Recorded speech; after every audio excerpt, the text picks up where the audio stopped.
Good afternoon and greetings. I'm Luke Jankovic with Emsi, and it's great to have you here today. I thought I'd just give a quick introduction and overview of our agenda with my video on, and then I'll go ahead and turn it off.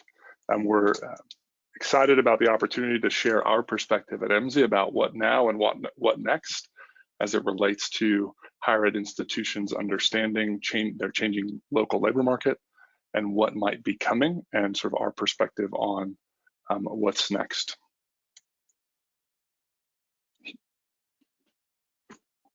Here's an overview of our agenda for the day. As I said, I'm Luke Jankovic with Emsi. I'm the EVP of Higher Ed. I'm joined by Dr. Stuart Muller, who's one of our lead consultants and data scientists. If you're not familiar with Emsi, we work with about 1,000 colleges across the US and Canada, focused on the intersection of people, education, and work. And our main sort of capability is using labor market data and information to improve that connection. We want to help schools develop programs that meet the needs of employers and help students understand what programs and degrees can connect them to great learning opportunities. Work opportunities. That's who we are at Emsi.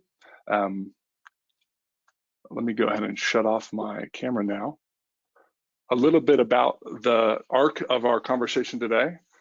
From a what now perspective, we wanted to share some resources we have to look at national hiring trends and have a little bit of a discussion about what we see happening in the market.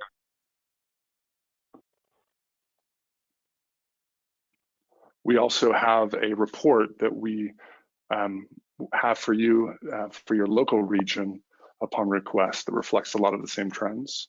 On the what next side, we have a few observations about our take on what we see potential in the recovery, and then a couple of areas we wanted to discuss and encourage you guys to think about: the opportunity with lifelong learners, and then how to deal with uncertainty in this time as we all face a significant amount of uncertainty. Before we jump into what now, it was important to make an important qualification. So as I mentioned at the beginning, we're a labor market and econ firm. We are focused on data and employment signals and all these great things. And we're gonna bring our perspective using those tools to this conversation. We understand that that's a limited perspective and that there's a lot more going on campus, and that there are a lot of things that are up in the air right now, from if school's gonna happen in the fall to the nature of higher education in general. So please know that we understand that we are a little myopic, but we hope our perspective, as it is limited, will be of use to you today. So let's talk about what we're seeing nationally in terms of hiring. And I'm gonna turn this over to Dr. Muller to walk through. Thanks very much, Luke. Just confirming you can hear me clearly. I can. All right, wonderful. Thank you for joining us, everybody. So the first thing we're going to have a quick look at is a big picture national look at what has been happening. And if you could transition. Yeah, thank you. So the bedrock of economic data is structured economic data that we collect from many sources, but a major source is, of course, the Bureau of Labor Statistics. Those data are going to be lagged, and so our initial best look at what is happening in the economy comes from tracking job postings activity, and that's what we're going to have a quick look at now. Thanks, Luke. And the first figure we'll see is a trend of what is happening in terms of daily job postings activity across the entire US economy for the last 6 weeks compared to the same 6 weeks in 2019. And I don't think it's a surprise to anybody to see that we've seen quite a precipitous decline as of the end of March. It's somewhat consoling to see that that rate of decline has leveled off as we've entered into April. But it is still declining. But that does seem to suggest that we might be experiencing more of an acute effect, and we'll have to see what the kind of consequences are with time. One of the advantages of looking at job postings is that we can actually highlight specific companies that are either amplifying their hiring activity during this particular period, and it's quite interesting to see who those are. So this is a list of the top 10 companies that have really seen increased hiring activity or job postings activity in this window. A lot of them are related to the kinds of stores that we know have remained open and have become indispensable to our survival. We see pharmacies, we see stores like Dollar General, Aldi is a grocery store chain. We see some hardware stores. There's still been a lot of that kind of activity going on. The transportation companies, this is really related to the increase in delivering and moving goods and services around the company as online shopping has become a major need. And we've seen that in the packaging space as well. That's the Packaging Corporation of America there. So we're seeing a pretty good reflection of what life has really boiled down to in many ways, as we've all been sheltering in place or being socially distant. On the inverse side of that is companies that have most dramatically slowed their posting activity. We see a lot of the types of major companies that we would expect to actually go and visit. Pizza Hut, McDonald's, Starbucks, those sorts of companies. But we see that it's not just those sorts of companies. We're seeing HCA Holdings, Anthem. These are actually in the healthcare space, and they've also seen quite dramatic declines. Healthcare has really ramped up hiring in certain sectors, but in other sectors, a lot of the kind of healthcare that we might consider optional has really seen a significant decline as we've all tried to slow our activity down. So it's not surprising to see some of those companies in decline in their hiring activity. We can also look at the actual occupations that people are hiring for within the higher ed space. Of course, we think a lot about what kinds of jobs our graduates are going on to work in. Obviously, we're not surprised to see registered nurses in high demand. Also, lots of occupations associated with the kinds of companies and business that we saw on the rise, online shopping and the distribution of those goods. We've also seen some interesting increases in post-secondary teaching and other teaching roles. There is, of course, still a lot of teaching going on, and many of these teachers are working arguably harder than ever, and a whole new world of supporting teaching roles to support the online education that's now ramping up. But then also good to see that there are traditional jobs like designers and in the virtual and online space that are still doing well. Thanks, Luke. And then occupations that have declined, again, a lot of these related to the food and restaurant industries. We also see interesting declines related to the kind of supporting work that's really important for many of these industries: accountants and auditors, first-line supervisors, of administrative support workers, lots of miscellaneous sales roles that are not the kinds of sales work that one can do remotely. And of course, things like automotive technicians and repairs, lawyers and clerks. So this gives us the ability to look at what's really grown in hiring activity and what's really contracted in the last 6 weeks. This is one of the advantages that job postings activity brings to the table. The other thing that we can look at actually is the skills associated with this job posting activity. And what we've broken out here is 3 categories of skills. The hiring skills, these are skills associated with the kinds of occupations that have seen the highest increase in posting activity. The resilient skills, these are the top skills and occupations that have just seen any increase or have been able to hold steady. So basically any occupation that hasn't actually declined in its posting activity. This gives us an idea of what kinds of skills are still in demand and are actively being hired for, which is really important as we start to think about where we might want to refine our curricular content to respond to this, or perhaps think about new offerings that we can bring to the table. And we'll talk more about this as we proceed. The third group is these furloughed skills. These are the skills associated with the occupations that have seen the strongest decline. Now, these are not necessarily skills that are in decline themselves, and we should look for skills that we see that have been part of occupations that are furloughed, but are actually highly transferable skills because they're in jobs that are also hiring. So one that jumps out immediately might be management or detail-oriented, things like teamwork, research.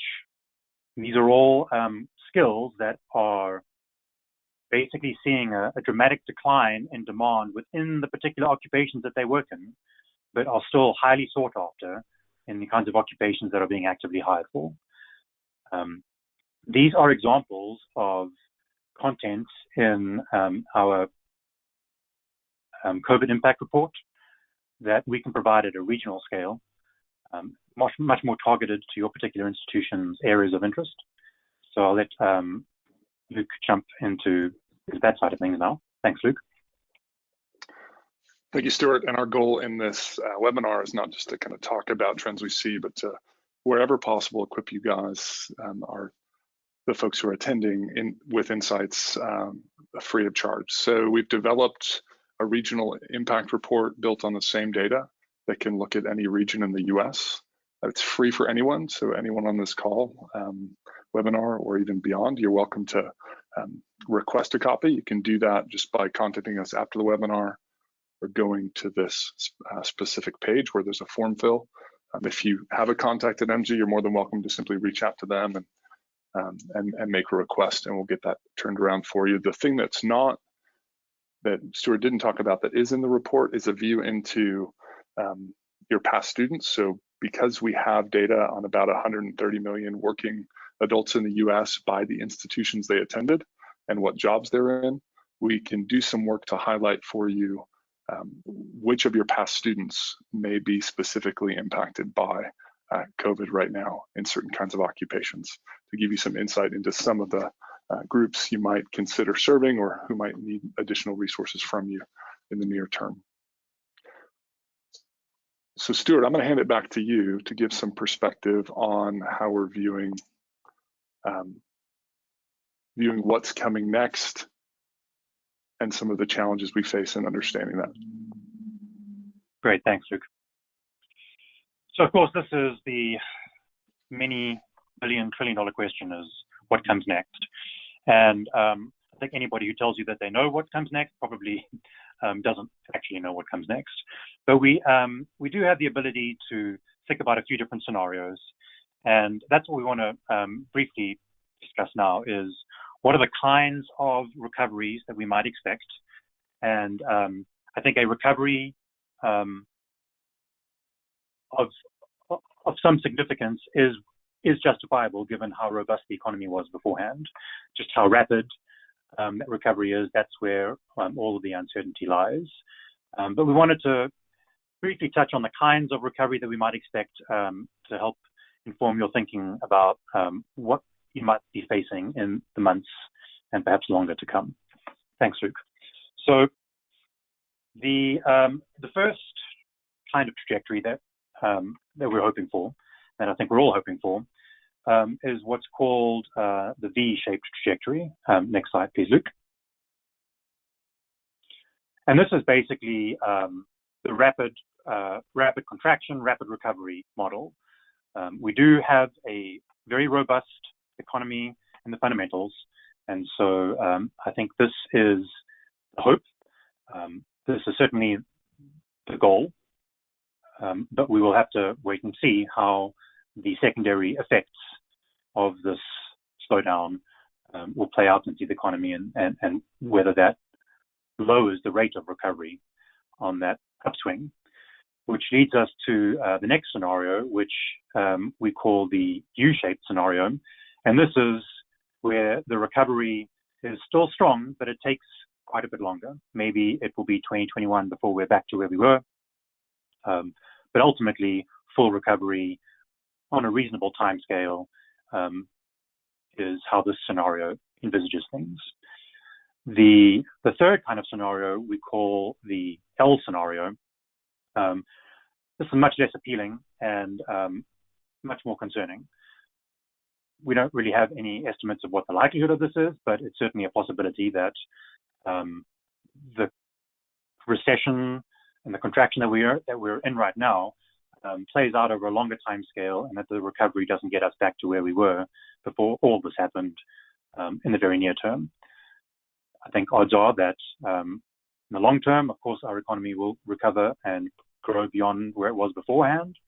But in terms of the 2020, near-term 2021 timescale, this is certainly a possibility. And then finally, the last scenario is what we might call the W scenario, where we perhaps have one or more series of contractions and recoveries. And so in this particular case, one might consider that if we had to do another slowdown later in the year when a second wave of the pandemic arises, then it might look something like this. So again, we and I think everybody are being quite cautious about how we want to talk about what is likely to happen. These are the kinds of scenarios that we are thinking through, and we are trying to consider in our planning for how to be good data vendors and consultants for our clients as we emerge out of this initial COVID crisis and begin our initial efforts at recovery. And hopefully this is helpful as a high-level roadmap for some of the strategic considerations that you might want to take into account thinking through your higher education offerings. Thanks, Luke.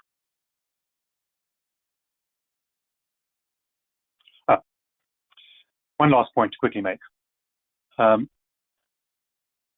The job postings data, as I mentioned at the introduction, is really helpful for tracking kind of live activity and recent changes. So we are continuing to do that. Thus far, we've been able to really track what's happened in these first 6 weeks, and we will continue to do that as we proceed. Of course, the Bureau of Labor Statistics data and other state and federal data sources are very important, and we are aggressively updating those data as they become available. We've really shrunk the turnaround time for that kind of stuff, and we will continue to do that. But obviously that is largely out of our hands in terms of actually getting our hands on the data. And then finally, we're undertaking index modeling to essentially try and gauge which occupations or industries are at higher or lower risk from COVID impacts initially and for recoveries. So we're looking at things like staffing patterns within industries that might be considered essential or non-essential. We're looking at the stock market recovery by sector to get a sense of which sectors are pretty optimistic about their near-term and long-term futures. We can account for things like physical proximity in the kinds of occupations that we are considering and what that proximity might mean for those jobs through the rest of the year, depending on how the pandemic plays out. And then keeping an eye on where the pandemic is and its state regionally, and accounting for that in our regionalized data. Thanks, Stuart. Can I ask you a question that's been on my mind, I'm sure is on the mind of the folks on the call, as some of these recent hiring signals are interesting and useful, but at the same time, we recognize that they don't necessarily reflect what was happening in a region and what the economy looks like in a region prior to this COVID moment.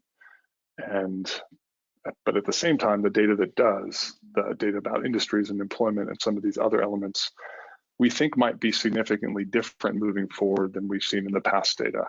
Can you talk about how we're thinking about how to manage and anticipate that challenge sort of through the lens of what you described here? Yeah, absolutely.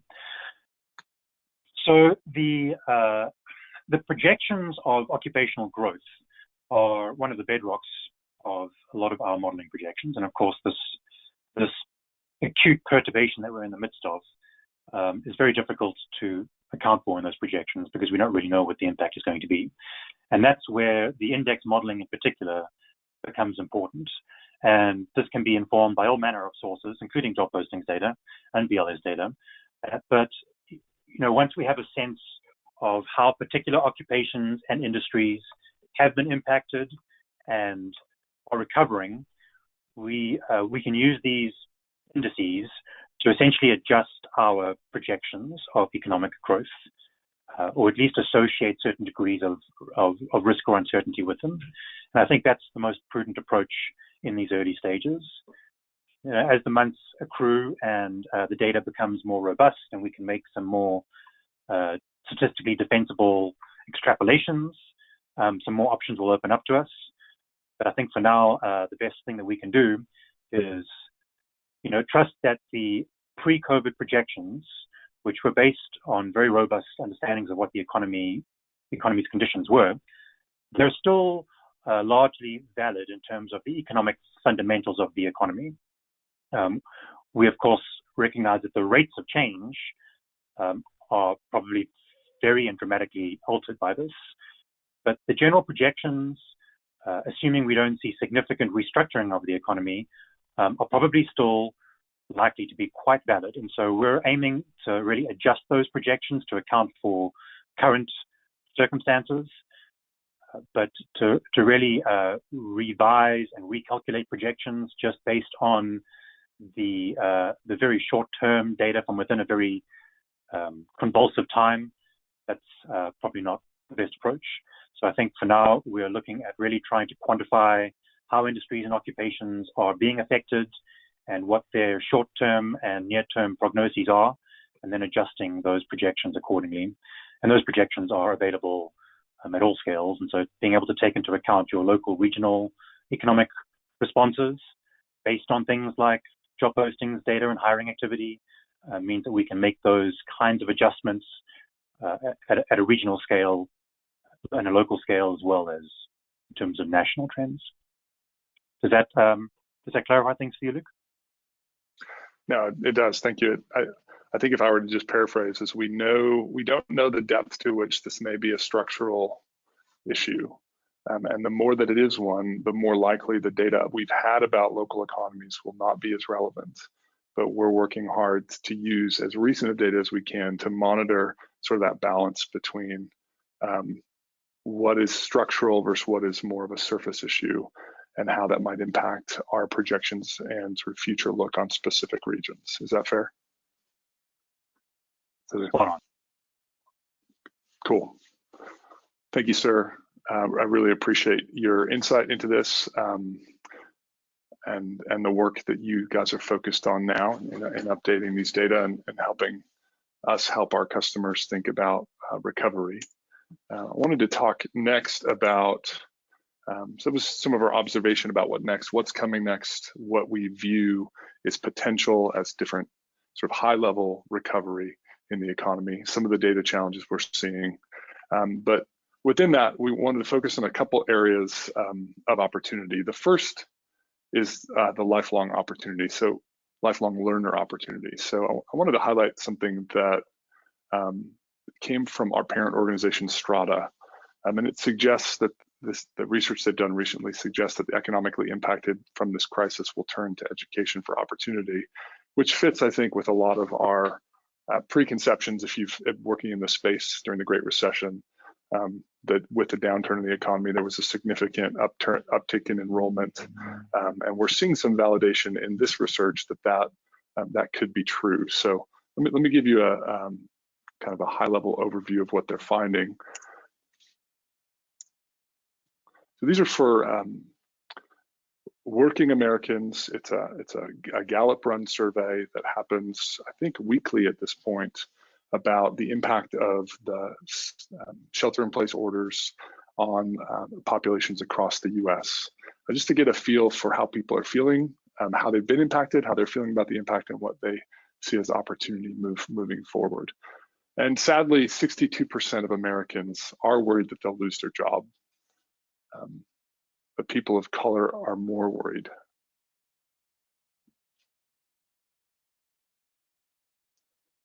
34% believe they'll need more education to find a comparable job if they lost theirs, which is an interesting finding. Not, effectively, if I to read that they'll need to upskill to be competitive for where they were in the job market. 36% of Americans would change career fields if they lost their jobs in the crisis. With African Americans, less likely to want to change career fields. And this is a really interesting finding for the schools out there. For those surveyed, they would prefer to invest in their online education and training options over in-person and employer-provided choices. And the way that we've been looking at this more broadly, especially in comparison to the Great Recession of 08-09, and admittedly we don't know yet about the depth of the structural impacts, but when folks were laid off in the Great Recession as a sort of structurally driven downturn, they didn't return to the workforce. The workforce participation rate dropped significantly, and a lot of people who became unemployed due to downturns in manufacturing and other industries just didn't come back. And as far as we can see so far, assuming this doesn't become deeply structural, we think that many Americans laid off or impacted, furloughed in this time, will not leave the workforce as we recover, but instead will be more thoughtful and intentional about the education they need to be either competitive in their current job or current field they were in, or to sort of reskill and upskill. So we think there's a massive opportunity coming for institutions to focus on adult learners that this downturn and this sort of economic challenge is providing. So I think this data from Strata gives us some insight into the particular aspects of that. And that's a report that updates weekly, and we're happy to share information about that as it comes out if you'd like to know more.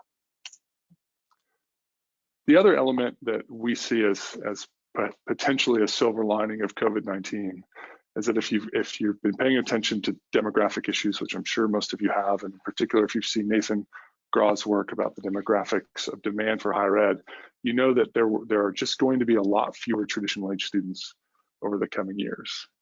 And many institutions have seen this and understand it and are adapting to the enrollment challenges that will create.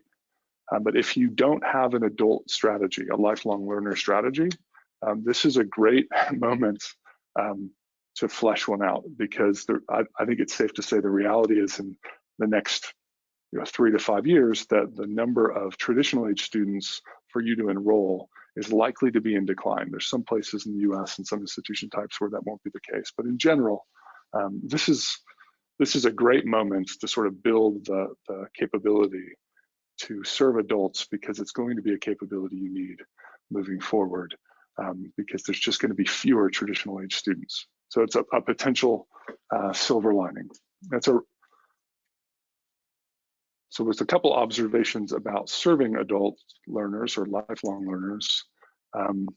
Next thing we wanted to talk about was adaptability. So from our point of view, in a state of high uncertainty, we recommend that you optimize for adaptability. And as Stuart has already said, we are not going to tell you the future. We don't know the future. So when many paths are potential, how do you be more flexible? And the challenge is, how do you be more flexible in an environment that is likely very resource constrained? So here are some ideas from us about how to optimize for adaptability, especially in light of this adult learner opportunity. So suggestion 1 is that you inventory what you teach across your curriculum in a way that's useful to individuals seeking to reskill or upskill. And we recommend you use Emsi skills. If you're not familiar with Emsi skills, we have a library of 30,000 work terms, basically the language being used between people at work and employers looking for workers about what's happening in work. So that Emsi skill library, which is open and free to use, is an available tool for you. Just to visualize that here,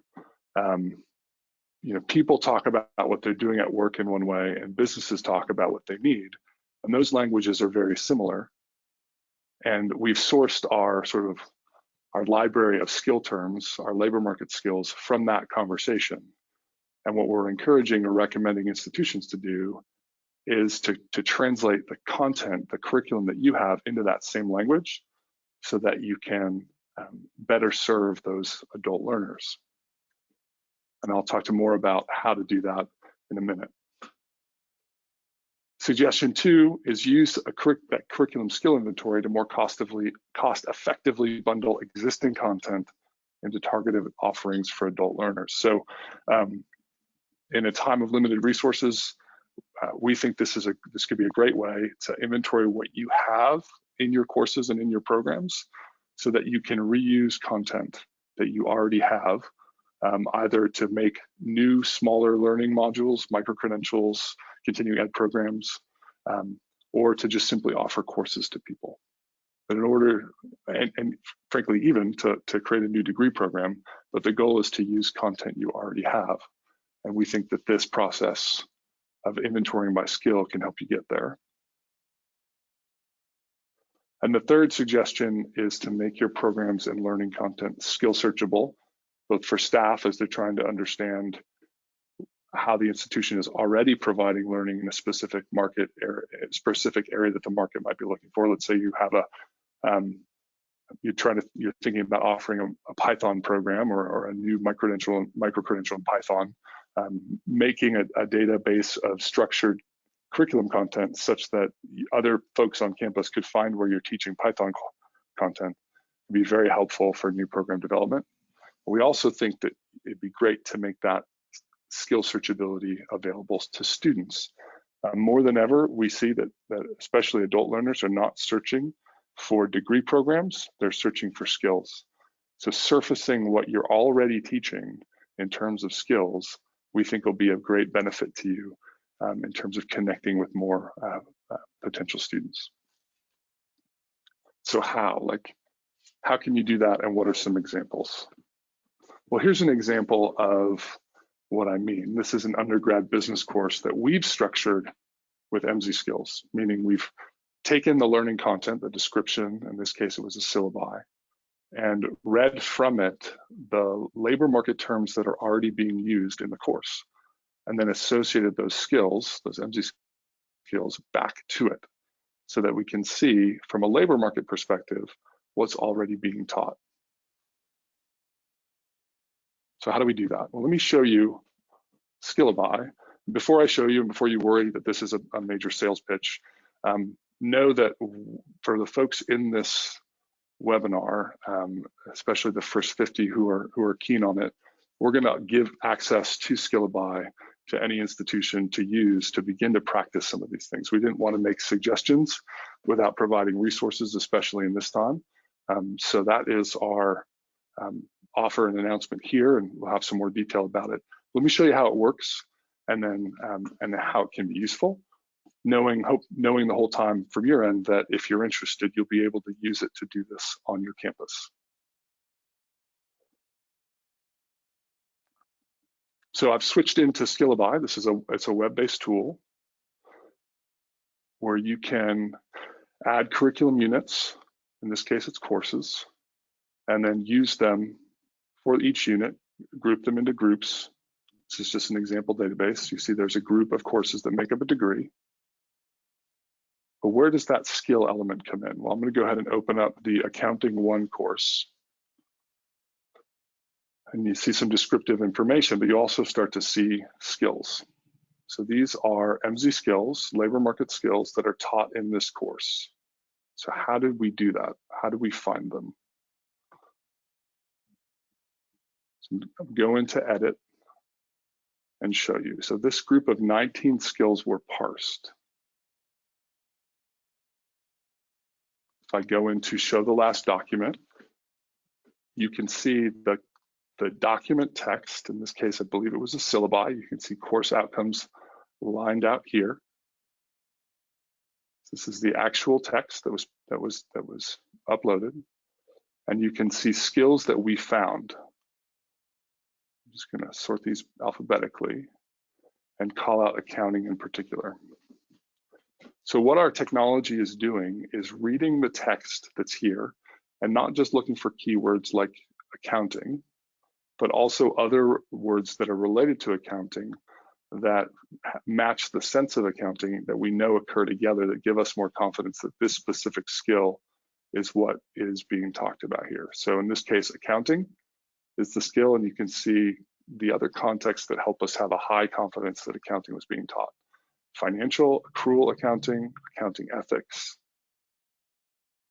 So as a user, I can come in, define sort of the course, the learning unit, in this case a course, paste in the descriptive text of the course, and go through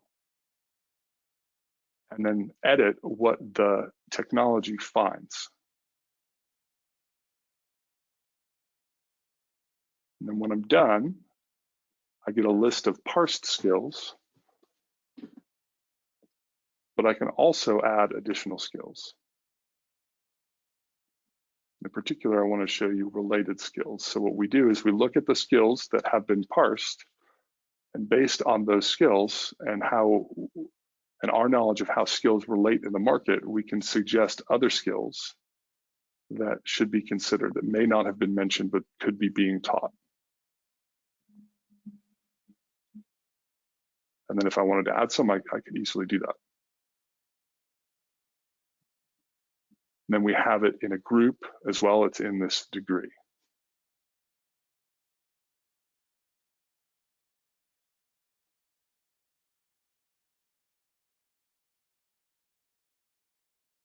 Our thinking is that for an institution to utilize this tool to do this work for a program, maybe professional continuing ed or a specific content area, could be a really beneficial way to not only to have that skill inventory, to have it in this interface, but as importantly, to be able to download it and use it elsewhere. So if I click this download button, I get an Excel file. I'll slide over to that with the descriptive information like course code and title. Other information I'd input, the school would input like credits, but then more importantly, the skills that have been tagged to that specific course.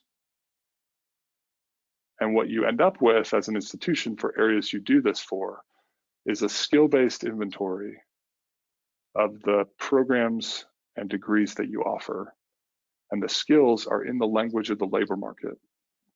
And this empowers you to see not only what empowers you to see what you have where, what you're teaching in what courses, and to think about how to reorganize that content to maybe serve specific needs and new market opportunities as they emerge.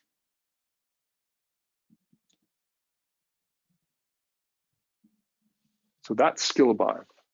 And just for resource constraint, you can see that this is built on we call it a prototype platform. This is a tool that is fully functional, but we do not want to break it.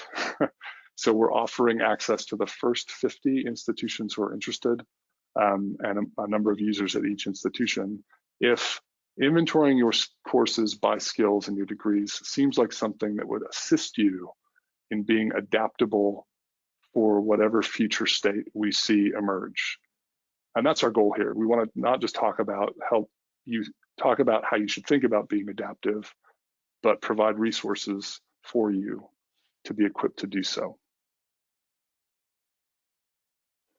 There are other ways that we at Emsi are leveraging skills. If you're an analyst user and you have skill mapped curriculum and you know what skills you're teaching in different courses or in different degrees, you can input those into the Analyst Tool and very quickly see jobs and employers that relate to those skills. You could work between the two of them for the time being to see if you see a market opportunity for a specific skill set that's growing, to learn where in your curriculum you're actually sort of teaching for those skills. There are a couple different ways that we are building analytics on top of what we're calling skill mapped curriculum. There's a skills inventory view like this one,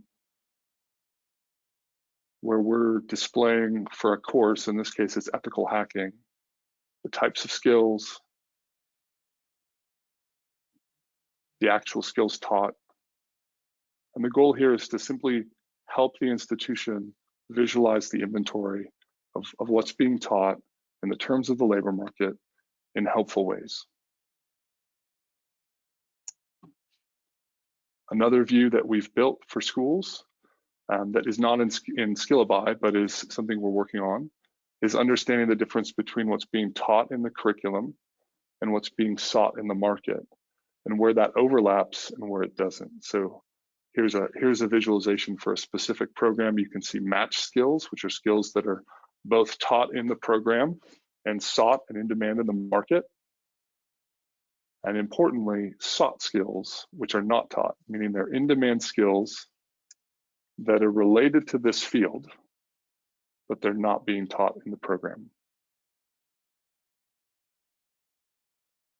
And we're excited about the power and opportunities that mapping curriculum to skills provide, and hopefully these are some helpful examples that we're working on that you'd be equipped to do on your own, or obviously we could help you with if you were to do your own mapping of curriculum using Skillaby. So before Q&A, I wanted to wrap up a couple of things, a couple key takeaways. As we mentioned earlier, that regional impact report is a free resource. Reach out to go to that link, or just reach out to an Emsi contact that you have. My email is at the end, and you'll have that too if you want to reach out to me. We're happy to put that together for you as quickly as we can, and that happens pretty quickly. And again, that's a view into how hiring has changed over the last 6 weeks in the regional economy you sort of live and work in. Big takeaway for us is our recommendation, because we're not certain and we don't want to claim to be certain about what's going to happen. This is our own sort of mantra to ourselves, is optimize for adaptability. Hopefully that's a takeaway for you as well. And our goal in giving that sort of perspective is not just to give it to you, but to equip you to do so. So if you're interested in free access to Skillaby, there will be a poll question that pops up where you can respond and flag, and we'll reach out to you and get you set up with access. So with that, we have time for Q&A.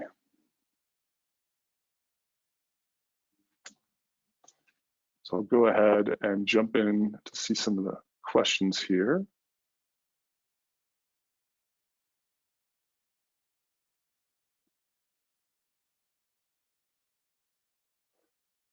Many of these questions are about the report itself, specific to different logistics. And if you're waiting on a report, if you have a question about if you can get a report for various regions, the answer is the report's on its way, and we will work with you to get a report to you in the view that you need. So we're happy to do that if you need more than one. One question is, does the report only consist of US data? At this time, that's the case, but we do have daily JPA data for Canada and the UK, so we might be able to provide insight to you in a different form than this specific report. And if you have a follow-up question about that, you can see my name and my email here. Reach out to me and I will connect you with the right person.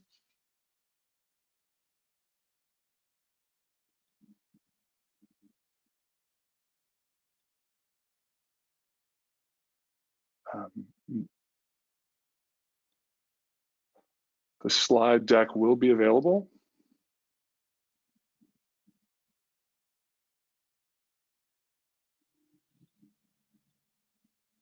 And I think that's the majority of the questions here. Let me.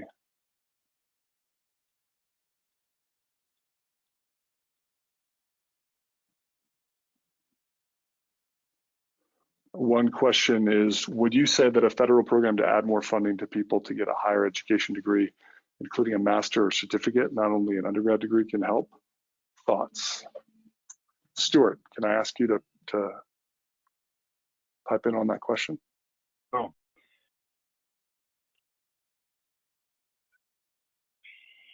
I guess it's going to depend primarily on what the area of interest is. But certainly, master's degrees in general are probably going to see an uptick in interest, and probably associated support from the federal government and state governments as well. So I would expect to see that be a likely outcome for a lot of institutions. in my experience, it may not be the case in all institutions, but new formal programs tend to take maybe even as much as a year to get reviewed and processed. It can be not quite so rigorous at the master's level, but often it is just as rigorous at the master's level as at the undergraduate level. So if a master's degree would only come online basically in the fall of 2021, then using that as a tool to address the immediate COVID impacts, it may not be as pertinent as perhaps some sort of short form certification or online offering that doesn't require that full review process. One of the things that we're expecting is that there will be budget shortfalls in higher ed as state budgets contract. And so part of what's driven our thinking for this webinar is how can we empower institutions to figure out good offerings in the short term or the near term. Skills are a good scale for that because you can offer something that is very narrow in scope, and that's the kind of thing that you might be able to get online very quickly, particularly if you've made a big push recently to get your traditional educational content online. I think a lot of institutions have made a significant advance in their online versatility and preparedness in the last 2 months. So this can be a way to leverage that.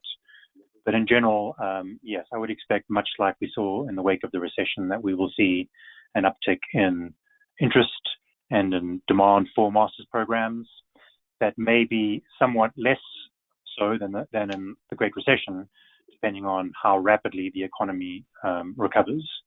If it recovers very, very quickly, then there will still be some interest, I think, but it may not be as significant or as long-lasting as it was during the recession.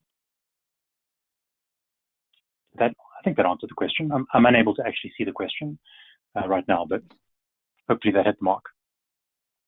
Yeah, I think that was helpful. There's a specific question about Skill-ABAI. Is there a weighting feature of skills concentration across courses that constitute the whole program? For example, 20% of the curriculum focuses on X skill or Y skill. Not within Skill-ABAI itself, but within, we're using those exports and the structured data to sort of build those weightings. And we're working on different, there's a roadmap of potential functionality for what we'd want to show in Skill-ABAI, and that sort of weighting percentage is definitely one of the things we're considering as we look at sort of the distribution of skills across a specific group of courses or learning content. So no, not right now, but hopefully being able to export the data and manipulate it in Excel would give you the power to do some of that kind of analysis.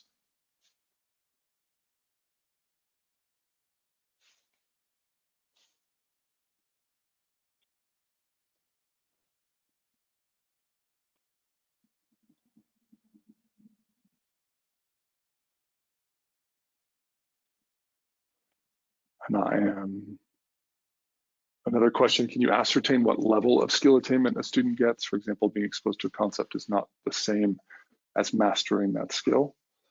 We are not assessing level at this time, but we would assume that if someone is getting the skill in a higher level course, that there's a higher level of mastery. But that is an area that we are working toward assessing sort of where level is useful and how to make it the right solution for colleges as they look at the inventory within their curriculum. So on the roadmap, a question we know about, but we don't have the answer for that yet. A lot of questions about the 6-week period being revised. Yes, we will revise them, the reports again with updated data. And I think we'll handle that conversation. And if you reach out for a report, we'll handle like the timeframe conversation in those specific conversations.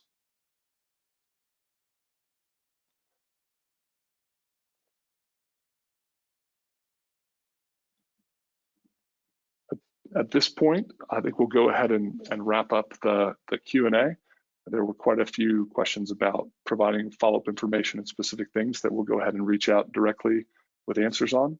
With that, thank you all for your time and attention. Stuart, thank you for your insight, and hopefully this was helpful, and we look forward to engaging with you all on working toward recovering together. This is a period of great uncertainty, as we all know, and we've never been more thankful to work with higher education institutions who deeply care about their students. And hopefully what you see here in these resources is our sort of action to support you in that work as we all sort of try and figure out how to handle these changes. So thank you all. And with that, we'll end the webinar. Take care.